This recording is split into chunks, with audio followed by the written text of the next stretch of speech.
সংশোধন কোরআন সুন্নাহ ভিত্তিক প্রদান করেন। আমার ত্রুটি বিচ্যুতি থাকলে উলামায়ে কিরাম কোরআন সুন্নাহ থেকে আমালের অপূর্ণতাগুলো পূর্ণাঙ্গ কিভাবে করে দেওয়া যায় তার প্রেসক্রিপশন উলামায়ে কিরাম দিয়ে থাকেন, ঠিক কি না?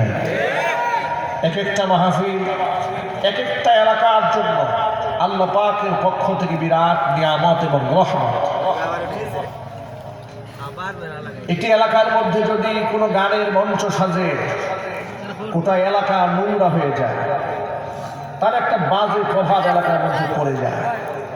আজকে ইয়াং জেনারেশন, যুব সম্প্রদায়, যুবক ভাইরা আজকে এই সুন্দর আয়োজন করেছেন।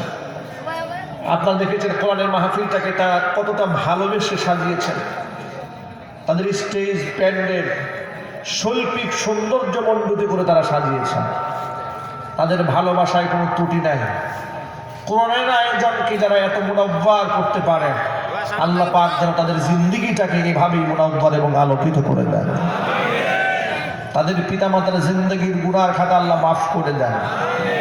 ধন্য মায়ের ধন্য সন্তান হিসেবে আল্লাহ পাক তাদের দিকে কবুল করুন। প্রিয় ভাইরা, আমাদের মডেল হচ্ছে নবী করিম সাল্লাল্লাহু আলাইহি ওয়াসাল্লাম। রসুলের গোটা জীবন হচ্ছে আমার চলার পথের পাথেয়। রসুল যেভাবে হেঁটেছেন আমি সেভাবে হাঁটতে চাই। রসুল যে পথে চলেছেন আমি সেই পথের অনুসারী। নবী করিম সাল্লাল্লাহু আলাইহি ওয়াসাল্লাম যেভাবে হেসেছেন আমি সেভাবে হাসার চেষ্টা করব। নবী করিম সাল্লাল্লাহু আলাইহি ওয়াসাল্লাম মানুষের সাথে যেভাবে মুআশারাত করেছেন, যেমন আমাল দেখিয়েছেন, আখলাক এবং চরিত্র মাধুরীমা দিয়ে মানুষের দিলকে জয় করেছেন, আমাদেরকেও রাসূল পাক সাল্লাল্লাহু আলাইহি ওয়াসাল্লামকে ফলো করে সেই রকম উত্তম আদর্শ মানুষের সামনে পেশ করতে হবে। আজকে অবাক হওয়ার বিষয় কি জানেন? কোরআন সুন্নাহর ব্যাখ্যায় এক একজন এক এক রকম করে থাকেন। বিভিন্ন পীরের নামে, বিভিন্ন দয়াল বাবার নামে মানুষের আদর্শকে ভাগ করে ফেলে। কিন্তু মনে রাখা উচিত, পৃথিবীর সর্বোৎকৃষ্ট আদর্শ এবং নমুনা বিশ্বনবী মুহাম্মদ রাসূলুল্লাহ সাল্লাল্লাহু আলাইহি ওয়াসাল্লাম। কিছু কিছু লোক থাকে নাপাক, জিজ্ঞেস করে নাপাক থাকেন কেন? বলে আমার বাবা এরকম থাকতো। জিজ্ঞেস করে আপনি লাল শাল করলেন কেন? বলে এটা আমার বাবার তরিকা।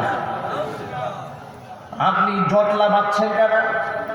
গায়ে ছালা পরেছেন কেন? বলে এটা আমার বাবার তরিকা। বাবা ছিলেন ছালা বাবা, আমি হয়ে গেছি বস্তা বাবা। বাবা হয়েছিলেন তালা বাবা, আমি হয়েছি তালা বাবা। বাবা ছিলেন শিকল বাবা, আমি সেই শিকল বাবার মুরিদ। গোটা শরীর শিকল দিয়ে পেঁচায় রাখছে। বাস্তবতা আছে না নাই?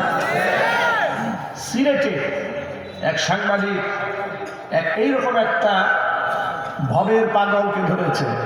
লাল শালু পরা, আপাদমস্তক ঢাকা, লাল লুঙ্গি পরেছে, লাল জামা পরেছে। সাংবাদিক বললেন, আপনি এরকম লালে লাল শাহজালাল হলেন কেন? কারণটা কি? আপনি এই আদর্শ পেলেন কোথায়? লোকটা জবাব দিয়ে বলছে এটা আমার বাবার তরিকা। তখন সাংবাদিক বললেন, নবী করিম সাল্লাল্লাহু আলাইহি ওয়াসাল্লাম তো পুরুষের জন্য একদম একজ লাল পোশাক পরতে নিষেধ করেছেন।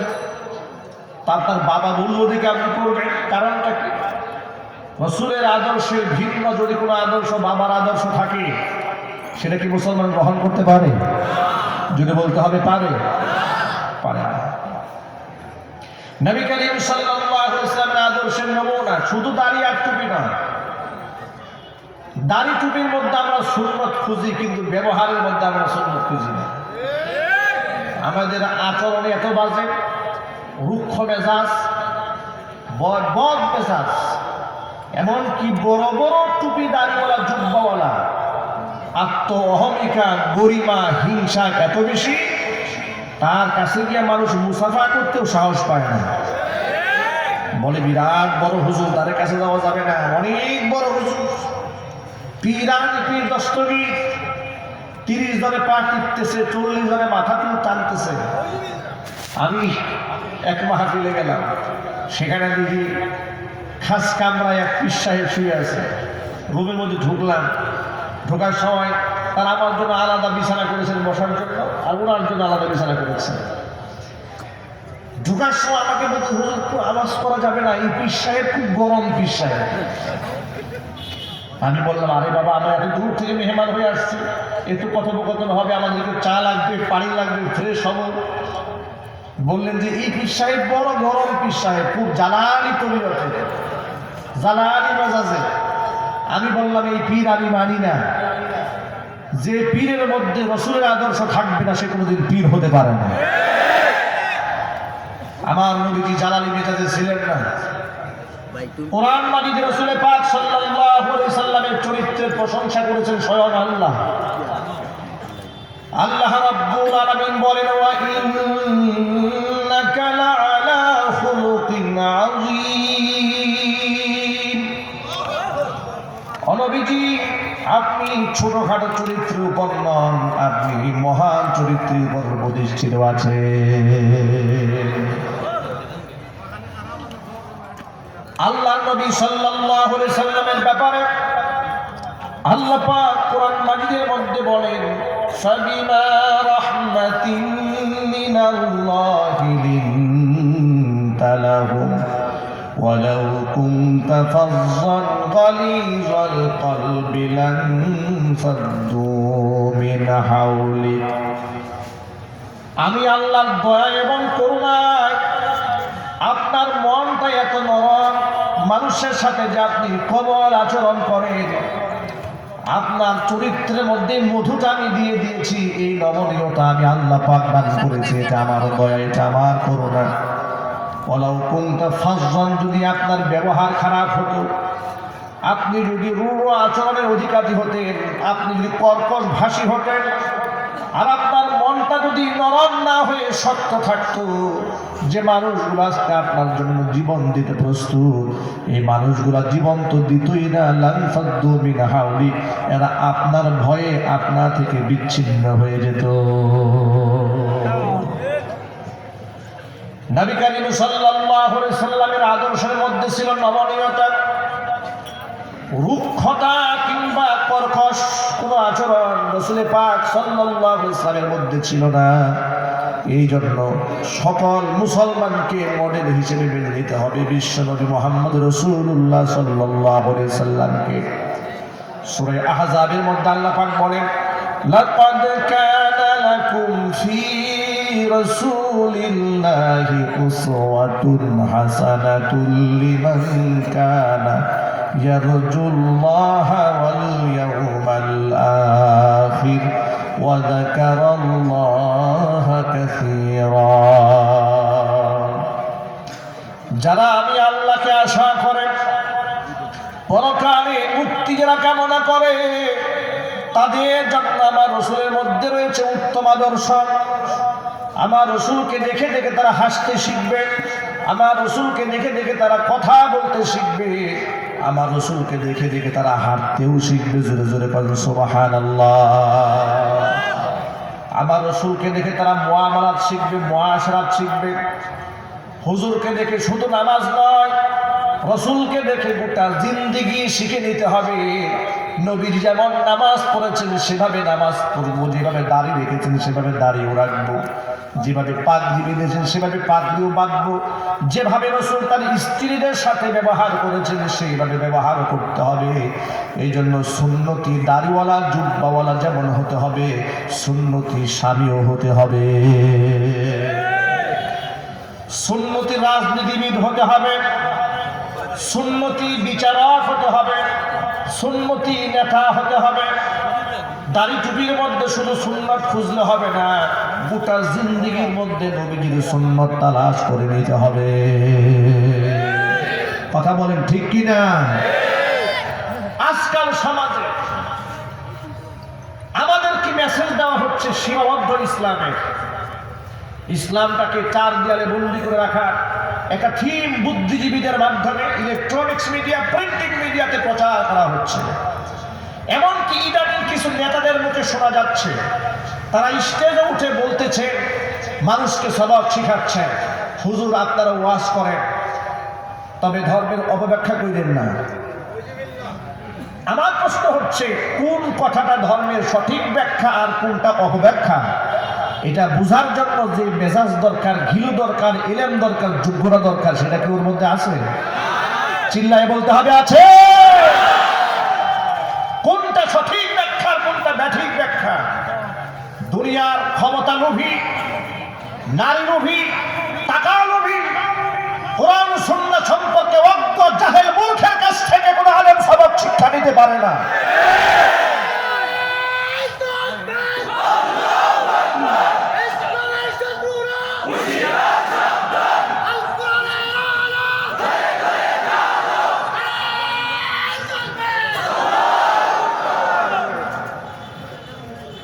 আলেম তো 16 বছর 12 বছর কোরআন সুন্নাহ পড়েছে, কোন কথাটা বলা উচিত আর কোন কথা বলা উচিত নয় কোরআন সুন্নাহ তাকে সেটা শিখিয়ে দিয়েছে। হক কথা শোনার পরে যদি নিজের স্বার্থে লেগে যায়, কলিজার যদি জ্বালা পোড়া শুরু হয়ে যায়, তাহলে অ্যালার্জি তো তোমারও হয়েছে, চিকিৎসা আলেমকে দাও কেন, চিকিৎসা নিজে গ্রহণ করো। ভাইরা, আপনার যদি অ্যালার্জি হয়, আমি যদি ট্যাবলেট খাই কাজ হবে? কথা বলেন আপনারা। আমার যদি অ্যালার্জি হয়, আপনি ট্যাবলেট খেলে কাজ হবে? তাহলে ধর্মীয় অ্যালার্জি যার আছে সে ঔষধ খাবে, সে নিজে ঔষধ না খায় হুজুরে আসলে ওষুধ খাওয়াইতে। বাস্তবতা এটাই কিনা জুড়ে বলেন যে হুজুর এটা বলেন, এটা বলা যাবে না। আরে বাবা, আপনি রোগী, আপনি ট্রিটমেন্ট গ্রহণ করেন, চিকিৎসা গ্রহণ করেন। প্রিয় ভাইয়েরা আমার, মনে রাখবেন সকলে, বিশ্বনবী মুহাম্মদ রাসূলুল্লাহ সাল্লাল্লাহু আলাইহি সাল্লাম হচ্ছেন আমার জন্য আদর্শ, সকল ক্ষেত্রে আদর্শ। মসজিদের মধ্যে নবী যেমন আমার আদর্শ, আমি যখন ব্যবসার অঙ্গনে বসবো সেই ক্ষেত্রে রাসূল আমার জন্য আদর্শ। আমি যখন স্বামী হয়ে গেলাম, বউয়ের সাথে কেমন ব্যবহার করতে হবে সেটা আমার দুনিয়ার কোনো বুদ্ধিজীবীর কাছে শিখলে হবে না, শিখতে হবে মুহাম্মদ রাসূলুল্লাহ সাল্লাল্লাহু আলাইহি সাল্লামের কাছ থেকে। হুজুর বলেছেন, খিয়ারুকুম খিয়ারুকুম লিনিসাইহি, তোমাদের মধ্যে আল্লাহর কাছে শ্রেষ্ঠ হচ্ছে সেই ব্যক্তি যেই ব্যক্তি নিজের বউয়ের কাছে শ্রেষ্ঠ। বউয়ের কাছে ভালো হওয়া কিন্তু এত সহজ নয়। গার্লফ্রেন্ডের কাছে ভালো হওয়া সহজ, বান্ধবীর কাছে ভালো হওয়া সহজ, বউয়ের কাছে ভালো হওয়া এত সহজ নয়। বান্ধবীর কাছে রিক্সাওয়ালা প্রেসিডেন্টের ছেলের মতো সেজে গুজে হাজির হয়েছে। বাস্তবতা আছে না নাই? ফেসবুকে এমন প্রোফাইলে ছবি দিয়েছে, দেখে মনে হয় যে ইনি মনে হয় রাষ্ট্রপতির একমাত্র সন্তান। খোঁজখবর নিয়ে দেখা গেল রাস্তাঘাটে ভিক্ষা করে খায়। গার্লফ্রেন্ডকে ধোঁকা দিয়ে কিছু সময়ের জন্য তার কাছে হিরো সাজা যায়, স্ত্রীর কাছে হিরো সাজতে হবে, তাহলে চরিত্র ভালো হবে। তুমি বলো ঠিক কি না?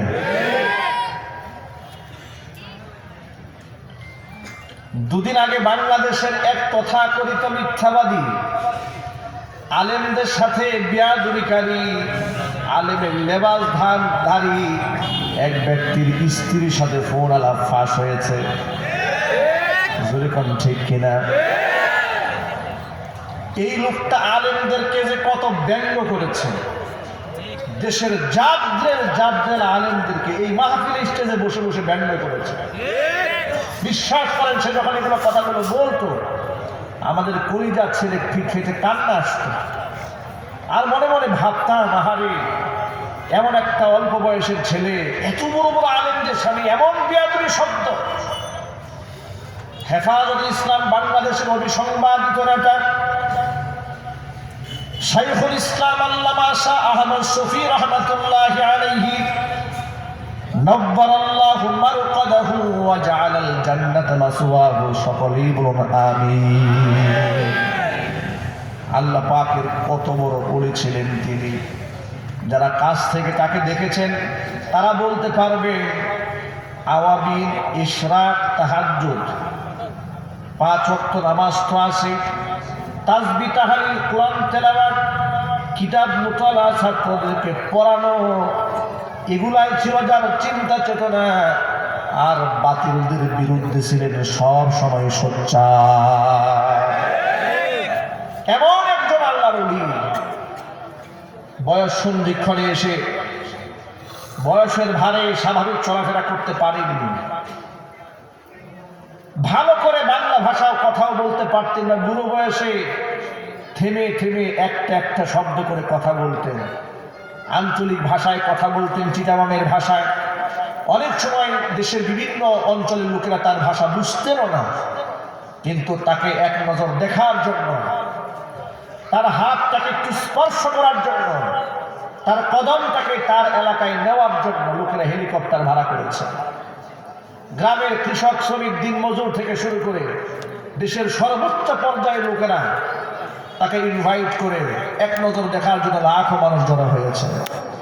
এমন একজন শিক্ষিত আল্লাহর ওলি বুজুর্গ আল্লামা আহমদ শফী রহমাতুল্লাহি আলাইহিকে ব্যঙ্গ এবং বিদ্রুপ করে এই তথাকথিত আলেম নামক জালেম মাহফিল স্টেজে বসে বসে বলেছে, আহমদ শফী নয়, তার নাম হচ্ছে আহম্মক শফী।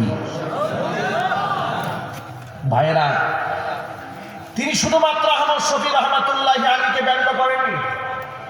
এই লোকটি এই বাংলাদেশের মধ্যে খ্যাতনামা মুফাসসির কোরআন আল্লামা জুবাইর আহমদ আনসারী রহমাতুল্লাহি আলাইহিকে তার অসুস্থতা নিয়ে তুচ্ছ-তাচ্ছিল্য করেছে, বলেছে আল্লাহ পাক নাকি তার মুখ বাঁকা বানায় দিয়েছে। নাউযু বিল্লাহি মিন যালিক। অসুস্থতা নিয়ে, রোগ নিয়ে তাকে হিট করেছে। বর্তমান বাংলাদেশে অবিসংবাদিত আমির, হেফাজত ইসলামের আমির আল্লামা জুনায়েদ বাবুনগরী হাফিজাহুল্লাহ, কাছ থেকে আমি তাকে দেখেছি, তার ঈমান সম্পর্কে গোটা পৃথিবীবাসীর সাক্ষী।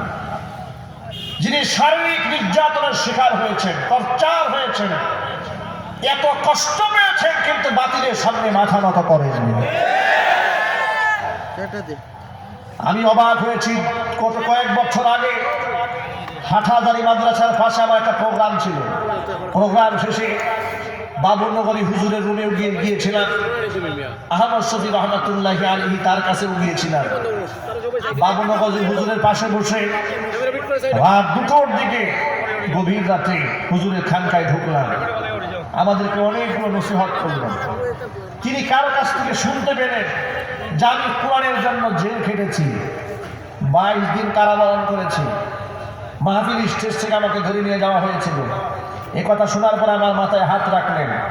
হুজুর বললেন, কোরআনের হক কথা আগে যা বলেছেন এখন থেকে তার থেকে বেশি বলবেন। বিশ্বাস করেন, জেল থেকে বের হওয়ার পরে আমার কাছের বন্ধু বান্ধব সবাই বলেছে, ব্যাস হয়েছে, অনেক হয়েছে, আর দরকার নাই, আর দরকার নাই, ক্ষান্ত হয়ে যাও, এবার বন্ধ করো, আর দরকার নাই, এত হুঙ্কার দেওয়ার দরকার নাই বাতিলের বিরুদ্ধে, তুমি তো একা নাও, দেশে অনেক আলেম ওলামারা আছে, তারা বলবে। সবাই আমাকে উৎসাহিত করেছে, একমাত্র আল্লামা জুনায়েদ বাবুনগরী হাফিজাহুল্লাহ, তিনি বললেন আগে যা বলেছেন এখন তার থেকে বেশি বলবেন। আমি তখন বুঝতে পারলাম, সাহসী মানুষের সান্নিধ্য মানুষকে সাহসী বানায় দেয়। হিরো এবং কাপুরুষ তাদের সান্নিধ্য গ্রহণ করলে মানুষ মুনাফিক, বেঈমান হয়ে যায়। এমন একজন আল্লাহ ওলির ব্যাপারে এই হাসানুর রহমান নকশবন্দি এখনো হয়েছে বাক্সবন্দি। এই বাক্সবন্দি বলেছে জুনায়েদ বাবুনগরীর পা নাকি পচে যাবে, এটা কেটে ফেলতে হবে। লা হাওলা ওয়ালা কুওয়াতা ইল্লা বিল্লাহ। তোমরা কি জানো না জুনায়েদ বাবুনগরীর পায়ে ব্যথা কেন? তার এই শারীরিক নির্যাতনের ইতিহাস কি তোমরা দেখো? নাস্তিক বাম রাম যখন রাসূলকে নিয়ে কটাক্ষ করেছে, গান বন্ধ করেছে, তখন তাদেরকে সর্বোচ্চ শাস্তি মৃত্যুদণ্ডের আইন কার্যকর করার দাবিতে শাপলা চত্বরে নেমেছে, রাজপথে মিছিল করেছে, বাতিলদের ষড়যন্ত্র করে তাকে শারীরিক টর্চার করে তার পাটাকে ল্যাংড়া লুলা বানিয়ে দিয়েছেন, তারপরে বাতিলের সামনে মাথা নত করে নাই।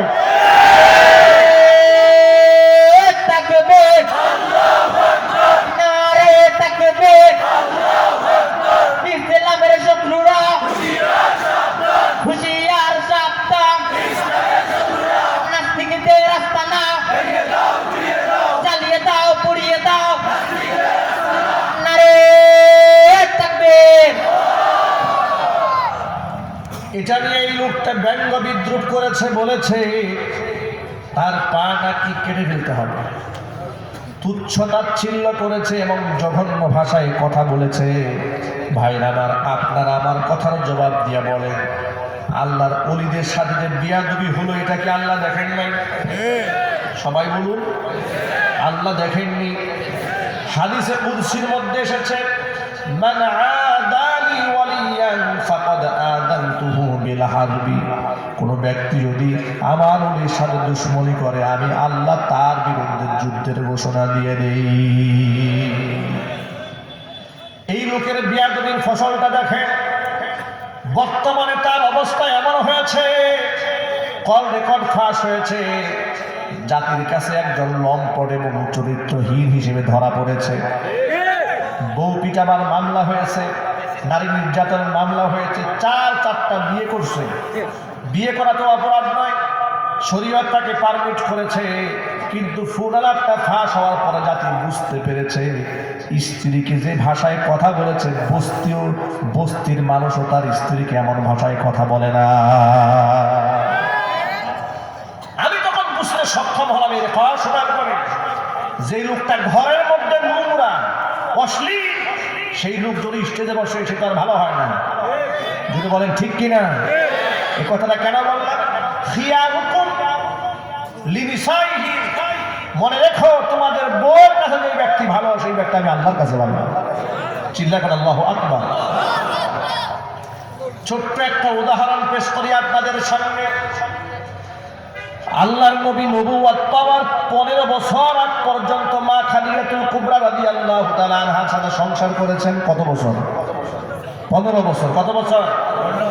রাসূলের যখন বিয়ে হয় হুজুরের বয়স ছিল 25 বছর, নবুয়ত যখন পেলেন বয়স ছিল 40 বছর। 15টা বছর ঘর সংসার করার পরে খাদিজাতুল কুবরা রাদিয়াল্লাহু তাআলা আনহা যখন জানতে পারলেন তার স্বামী নবী হয়েছে, এই সংবাদ শোনা মাত্র মা খাদিজাতুল কুবরা একটা সেকেন্ড তো বিলম্ব করেন নাই, তার প্রতি কালিমা পড়ে মুসলমান হয়ে গিয়েছে। একটা বারের জন্য বিস্ময় প্রকাশ করেনি, এ কথা বলেনি 15 বছর ধরে আপনার সাথে সংসার করলেন, হুট করে আপনি নবী হইলেন কেমনে? আপনি তো নবী হওয়ার কথা না। এমন প্রশ্ন তো করেন নাই, বরং পাল্টা বলেছেন আপনি নবুয়ত পেয়েছেন। আমার অবাক হওয়ার কিছু নাই, তার কারণ 15টা বছর ধরে আপনাকে যা দেখেছি, আপনার প্রত্যেকটা আচরণ দেখে আমার কাছে মনে হয়েছে আপনি সাধারণ মানুষ হতেই পারেন না, নিঃসন্দেহে আপনি একজন মহামানব। আল্লাহর হাবিব সাল্লাল্লাহু আলাইহি ওয়াসাল্লামের সর্বকনিষ্ঠ স্ত্রী মা আয়েশা সিদ্দিকা রাদিয়াল্লাহু তাআলা আনহা, তাকে প্রশ্ন করা হয়েছিল কাইফা কানা খুলুকুন নবী সাল্লাল্লাহু আলাইহি ওয়াসাল্লাম, ও মা আয়েশা আল্লাহর হাবিবের চরিত্র কেমন ছিল? তাবিঈরা প্রশ্ন করেছে যারা রাসূলকে দেখেনি। মা আয়েশা রাদিয়াল্লাহু তাআলা আনহা জবাব দিয়ে বলছেন আলা তাকরাউনাল কুরআন, তোমরা কি কোরআন পড়ো না? তারা বললেন আমরা অবশ্যই কোরআন পড়ি। কোরআন যদি পড়ে থাকো রাসূলের চরিত্র জানার জন্য দূরে কোথাও যেতে হবে না। খুলুকুহু আল কোরআন, আমার স্বামী বিশ্বনবী মুহাম্মদ রাসূলুল্লাহ সাল্লাল্লাহু আলাইহি ওয়াসাল্লামের চরিত্র হচ্ছে 30 পারা কোরআনের বাস্তব নমুনা। ভাইরা আমার, এভাবে স্ত্রীরা স্বামীর ব্যাপারে সাক্ষ্য প্রদান করেছেন। অযুবক ভাইরা আমার, এই জন্য আমাদের স্ত্রীদের সাথে আমাদের আচরণকে সুন্দর বানাতে হবে। আমরা যেন অশ্লীল ভাষী না হই, বাজে বিহার স্ত্রীদের সাথে না করি। আজকে সমাজের মধ্যে পরকীয়া বেড়ে গিয়েছে, অশ্লীলতা বেড়ে গিয়েছে। একজনের বউ আরেকজনের ভাগায় নিয়ে বিবাহ করছে। কথা বলে না কেন? জাতীয় সেলিব্রিটি যারা, তারাও এখান থেকে বাদ করছে না। জাতীয় পর্যায়ের সেলিব্রিটি সাংবাদিকরা সারাদিন যাদের পেছনে পড়ে থাকে, পায়খানা করলো কোন জায়গায়, রংটা কেমন, ঘ্রাণটা কেমন, এগুলো নিয়ে ব্যস্ত থাকে যাদেরকে নিয়ে, তারা যদি এমন অপকর্ম করে তাহলে দেশের সাধারণ মানুষের কোন দশা হবে? অযুবক ভাইয়েরা, এসব কিছুর পেছনে কারণ হলো মুসলমান তার প্রকৃত আদর্শ থেকে বের হয়ে ইহুদি আর খ্রিস্টানদের কালচার নিজের জীবনের মধ্যে সেট করে নিয়েছে, যার কারণে পদে পদে মুসলমানরা লাঞ্ছিত হচ্ছে, অপমানিত হচ্ছে। আমি আমার কলিজার টুকরা যুবক ভাইদেরকে বলছি, যুবক ভাইয়েরা, কোরআনের মাহফিলে আপনারা যারা এসেছেন তারা আজকে এখান থেকে একটা পথ গ্রহণ করবেন। এই পৃথিবীতে আমার জন্য মডেল সিনেমার কোনো নায়ক নয়, সিনেমার কোনো গায়ক নয়, কোনো শিল্পী আমার জন্য মডেল নয়, কোনো ক্রিকেটার মডেল নয়, কোনো ব্যাটসম্যান আমার জন্য মডেল নয়। আমি যেহেতু একজন মুসলমান, আমার জন্য মডেল হলো বিশ্বনবী মুহাম্মদ রাসূলুল্লাহ সাল্লাল্লাহু আলাইহি ওয়াসাল্লাম। হুজুরকে মডেল বানাতে কি আপনাদের ইচ্ছা আছে না কোনো আপত্তি আছে? কোনো আপত্তি আছে? আল্লাহর নবী সাল্লাল্লাহু আলাইহি ওয়াসাল্লাম বলেছেন, মান আহাব্বা সুন্নতি ফাকাদ আহাব্বানি ওয়া মান আহাব্বানি কানা মাই ফিল জান্নাহ। যেই ব্যক্তি আমার সুন্নতকে মহব্বত করলো সেই ব্যক্তি আমি রাসূলকে মহব্বত করলো, আর যেই ব্যক্তি আমি নবীজিকে ভালোবাসলো সেই ব্যক্তি আমার সাথে জান্নাতি হবে। হুজুরের সাথে জান্নাতি হতে চান কারা কারা? দুহাত দেখতে চান। মাশাআল্লাহ, আলহামদুলিল্লাহ। আল্লাহ তুমি আমাদের সকলকে কবুল করে নাও। আল্লাহ তুমি আমাদের সকলকে তোমার হাবিবের সুন্নাহ মোতাবেক জীবন পরিচালনার তৌফিক নসিব করে দাও। হাত নামান, হাত নামান। মোহাব্বত যদি থেকেই থাকে, মোহাব্বতের বহিঃপ্রকাশ আবার আমাল দিয়ে প্রমাণ করতে হবে। শুধুমাত্র মুখে দাবি করলাম আমি আশিকে রাসূল, নামাজ নাই, রোজা নাই, পরকালের চিন্তা নাই, তাহলে দাবির ক্ষেত্রে আমি হয়ে যাব ভণ্ড এবং মিথ্যাবাদী। ভণ্ড এবং মিথ্যাবাদী হওয়া যাবে না। আশিকে রাসূল আমল দিয়ে প্রমাণ করতে হবে। ও যুবকেরা, আপনারা নিশ্চয়ই এই দৃশ্য দেখেছেন, পৃথিবীর যখন ফুটবল টুর্নামেন্ট শুরু হয়ে যায়, যে ব্যক্তি যেই দলকে ভালোবাসে ওই দলের জার্সি পরে পরে যুবকরা রাস্তায় ঘুরে বেড়ায়, ঠিক কিনা? ওই দেশের পতাকা তার বাড়ির ছাদের উপর উঠায়, ওই প্লেয়ারের জার্সি নিজের গায়ে পড়েছে। অনেকদিন আগের কথা, এক যুবক দেখলাম football player Messi 10 number jersey পরে ঘুরে বেড়াচ্ছে। এক জিজ্ঞেস করলাম যুবককে, এই যুবক তোমার নাম কি? তোমার নাম কি? মেসি। বলে হুজুর আমার নাম মেসি না, কিন্তু আমি মেসিকে ভালোবাসি, আমি মেসির ভক্ত, এই জন্য মেসির ড্রেস করেছি। মুসলমান যদি একজন ফুটবল প্লেয়ারকে মহব্বত করে তার জার্সি গায়ে ওঠাতে লজ্জা না হয়, সেই মুসলমানের রাসূলের আদর্শের সঙ্গী হয়ে মুখে দাঁড়িয়ে রাখতে লজ্জা হবে কেন? কথা জুড়ে বলতে হবে, ঠিক কিনা? এই দেশের যুবকদেরকে আমি দেখেছি রোনালদোর মতো মাথার চুল কাটিং করে চুল সব কেটে দিয়েছে। ওকে 500 টাকা দিলেও চুল কাটতো না, এখন নিজেই চুল চেঁচে ফেলছে, মাঝখানে একটুখানি ঝুলাই রাখছে, ওর মধ্যে আবার ফিতাও লাগাইছে। এই কাজটা করলো, জিজ্ঞেস করলো তুমি কেন করলাম? বলো অমুক প্লেয়ারকে মহব্বত করে তার মতো হয়েছে।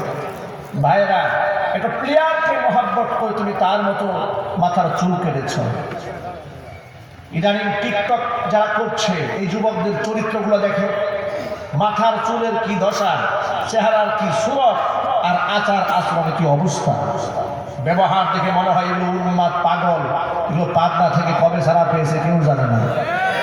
চিল্লায় বলো, ঠিক কিনা? একজন সুস্থ মস্তিষ্কের মানুষ কি এই অস্বাভাবিক আচরণ, এই কালচার তারা কোথা থেকে গ্রহণ করেছে? একজন মুসলমান তো এই কালচার কোনোদিন গ্রহণ করতে পারে না, যদি বলতে হবে, ঠিক কিনা? যুবকেরা, আমাদেরকে মনে রাখতে হবে আমি মুসলমান। আজকে গোটা পৃথিবীব্যাপী আমার ধর্ম নিয়ে ষড়যন্ত্র করা হচ্ছে, আমার রাসূলের আদর্শ নিয়ে কটাক্ষ করা হচ্ছে। আমার শিক্ষাঙ্গন থেকে ধর্মকে সুপরিকল্পিতভাবে ঝাঁটা পিটাই করে বিদায় করা হচ্ছে দেশের ভবিষ্যৎ প্রজন্মকে নাস্তিক বানিয়ে দেওয়ার জন্য। কোরআনের ওয়াজের মাহফিলের মধ্যে হাজারো বিধিনিষেধ আরোপ করা হচ্ছে, পূজা পার্বণে বাধা নাই, কিন্তু কোরআনের মাহফিলে শত বাধা, শত শর্ত আরোপ করা হচ্ছে। কোন কথা বলবে, কোন কথা বলবে না, এটা কোরআন নিয়ে এত অ্যালার্জি কেন? আমার প্রশ্ন হচ্ছে, ইসলাম ধর্ম আর কোরআনটা কি অন্য ধর্মের মতো? যদি বলতে হবে, অন্য ধর্মীয় গ্রন্থ তো প্রকাশ্যে করাও যায় না, বিশ্লেষণ করা যায় না, কারণ কি বিশ্লেষণ করবে, আছেটা কি বলবে কি? কথা যদি বলতে হবে। কুমিল্লার এক মাহফিলে যাওয়ার পথে মাইকে দেখলাম কি যেন ঘ্যান ঘ্যান ঘ্যান ঘ্যান বাজতেছে। তখন একজনকে বললাম যে ভাই কি হচ্ছে এখানে? এটা একটা ধর্মের আপনার গীত পড়া হচ্ছে, ধর্মীয় গীত, এমন গীত পড়া হচ্ছে সামনে যারা বসে ওরাও বুঝে না, গান বলে কেউ কিছু বুঝে না। তখন একজনকে জিজ্ঞেস করলাম, ভাই না বুঝে এটা পড়েন কেন এইরকম করে? এটা আমাদের বোঝারও শক্তি নাই, এটা শুধু গুরু ঠাকুরা বুঝে। আপনারা বলেন যে ইসলাম কি এরকম একটা ধর্ম সব গুরু ঠাকুরা বুঝবে, পাবলিক বুঝবে না? ইসলাম তো এমন ধর্ম, হুদাল লিল মুত্তাকিন শুধু নয়, এটা হুদাল লিল আলামিন, গোটা বিশ্ব মানবতার হিদায়াতের কিতাব। চিল্লায় বলুন ঠিক কিনা? এটাকে অবাক করা উচিত, এটাকে সহজ করা উচিত। দুঃখজনক ভাবে লক্ষ্য করা যায়, সাতক্ষীরা থেকে একটা নোটিশ জারি করা হলো সরাসরি স্বরাষ্ট্র মন্ত্রণালয় বরাবর। সেখানে দরখাস্ত পেশ করা হয়েছে, কোনো একটা কোরআনের মাহফিলে, তাফসীর মাহফিলে মাইকের আওয়াজের কারণে কারো যদি বিঘাত সৃষ্টি হয়, ঘুমে ডিস্টার্ব হয়, 999 যদি কেউ ডায়াল করে অভিযোগ জানায়, সাথে সাথে মাহফিল বন্ধ করে দেওয়া হবে। আমার প্রশ্ন হলো, অসুস্থ ব্যক্তিদের প্রতি এত দরদ, এত মহব্বত, এত ভালোবাসা কবে থেকে সৃষ্টি হয়েছে? কথা বলেন ঠিক কিনা? মানুষের ঘুমের ডিস্টার্ব হয় কোরআনের মাহফিলের কারণে, মাইকের আওয়াজের কারণে ঘুমের ডিস্টার্ব হয়। এইরকম অভিযোগ জীবনে আপনারা কয়দিন শুনেছেন? কথা বলেন। আমার ডানে বামে তো অসংখ্য লোকের আপনারা আছেন, শতাব্দীর পর শতাব্দী এই মাহফিল চলছে। এই মাহফিল কি স্বাধীনতার পর থেকে চলছে? যুগ যুগ ধরে চলে এসছে। আপনারা বলেন, কোরআনের মাহফিলের কারণে মানুষের ঘুমের ডিস্টার্ব হয়, এমন অভিযোগ কেউ করেছে? কোন মহিলারা করেছে? বরং অভিযোগ এরকম আসছে, মাইকের আওয়াজ না হলে ফোন দিয়ে বলেছে মাইকের সাউন্ড বাড়ায় দেন, আওয়াজ শোনা যাচ্ছে না। এরকম অভিযোগ আমরা শুনেছি যে মাইকের অপারেটররা বলেন সাউন্ড ক্লিয়ার করতে মহিলারা বয়ান শুনতে পাচ্ছে না। কিন্তু কোরআনের তাফসীর আওয়াজের কারণে বেকার সৃষ্টি হয়েছে, মানুষ ঘুমাতে পারে না, রোগীরা অসুস্থ হয়েছে, এমন কোন উদ্ভট শব্দ এদেশের মুসলমান শুনে নাই। তাহলে কেন নোটিশ জারি করা হলো? স্বরাষ্ট্র মন্ত্রণালয়ে দরখাস্ত কেন পেশ করা হয়েছে? আমার প্রশ্ন হচ্ছে, যদি মানবতার প্রতি এত মহব্বত, দরদ, ভালোবাসা থাকে, স্পেসিফিক কোরআনের মাহফিল কথা না লিখে লিখতে মাইকের মাধ্যমে ওয়াজ, সেমিনার, সভা, সিম্পোজিয়াম, নাচ, গান, ডিজে পার্টি যেখানেই হোক না কেন, যদি আওয়াজ ডিস্টার্ব হয় সেটা বন্ধ করা হবে না? সব ঠিক থাকবে। প্রমাণ দেয়, এই আমার বাম পাশে আবু সাইদ ভাই বসে আছে, তার বাড়ি সুনামগঞ্জে। তার এলাকার মাহফিলে মাইকের আওয়াজের কারণে সেখানে মাইকের আওয়াজ বন্ধ করে দেওয়া হয়েছিল। কয়েকদিন যেতে না যেতে লাউড স্পিকারে পূজার গান হয়েছে। এই লোকটি 999 ডায়াল করে জানিয়েছিলেন যে পূজার গানের আওয়াজে আমরা ঘুমোতে পারছি না। তখন প্রশাসনের লোকেরা বললেন, এটা ধর্মীয় কাজ, বাধা দেওয়া যাবে না। এই যে বাস্তব প্রমাণ সবার সাক্ষী। আমার প্রশ্ন হচ্ছে, কোরআনের তাফসীরে বাধা দিতে কোনো ব্যাগ পেতে হয় না, আগ্রহের সাথে বন্ধ করতে আসো। আর পূজা পার্বণের ডিজে পার্টিতে বাধা দিতে গেলে বড় ধর্মীয় কাজ বাধা দেওয়া যাবে না। এই সমস্ত ষড়যন্ত্র করে এই মুসলমানকে আল্লাহর কোরআন থেকে